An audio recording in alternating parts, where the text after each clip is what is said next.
এতিয়া পবিত্ৰ শাওণ মাহ। এই পবিত্ৰ মাহ হিন্দুৰ আৰাধ্য দেৱতা মহাদেৱ শিৱৰ মাহ। এই মাহত ভক্তসকলে শিৱক পূজা অৰ্চনা কৰা পৰিলক্ষিত হয়।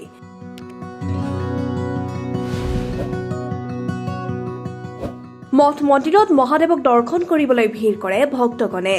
ভগৱান শিৱৰ ভক্তসকলে শিৱৰ বাবে ব্ৰত পালন কৰাও পৰিলক্ষিত হয়। পবিত্ৰ শাওণ মাহত ভক্তগণে খোজকাঢ়ি গৈ নদীৰ পৰা পানী আনি শিৱ মন্দিৰৰ শিৱলিংগত ঢালে। ভক্তসকলৰ এই পবিত্ৰ যাত্ৰাক বলবম বুলি কোৱা হয়। বল মানে কোৱা বা লোৱা আৰু বম মানে হৈছে সদাশিৱ। শিৱক আৰাধনা কৰাসকলে দেওবাৰে নিশা নদীৰ পানী উঠাই উৰে নিশা খোজকাঢ়ি গৈ সোমবাৰে মন্দিৰৰ শিৱলিংগত এই পবিত্ৰ পানী ঢালে।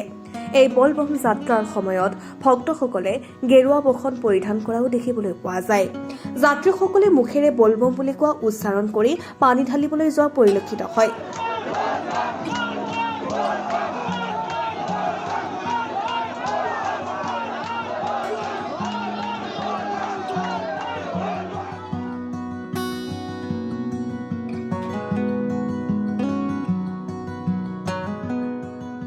উল্লেখ্য যে সমুদ্ৰ মন্থনৰ সময়ত উৎপন্ন হৈছিল অমৃত আৰু গৰল।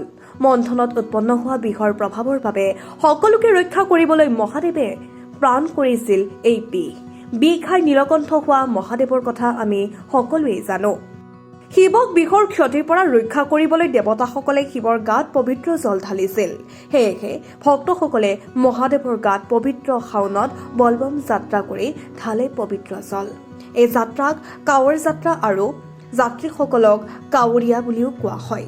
ভক্তসকলে এডাল বাঁহৰ মাৰিত দুফালে দুটা ঘটিৰ দৰে পাত্ৰত পানী লৈ কান্ধত ওলমাই নিয়ে। 1980 চনৰ পৰাই এই পৰম্পৰা চলি আহিছে।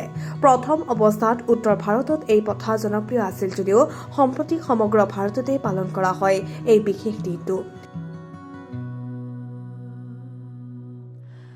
অসমতো শিৱ ভক্তসকলে বলবম যাত্ৰা কৰি শিৱ মন্দিৰত পানী ঢালিবলৈ যায়।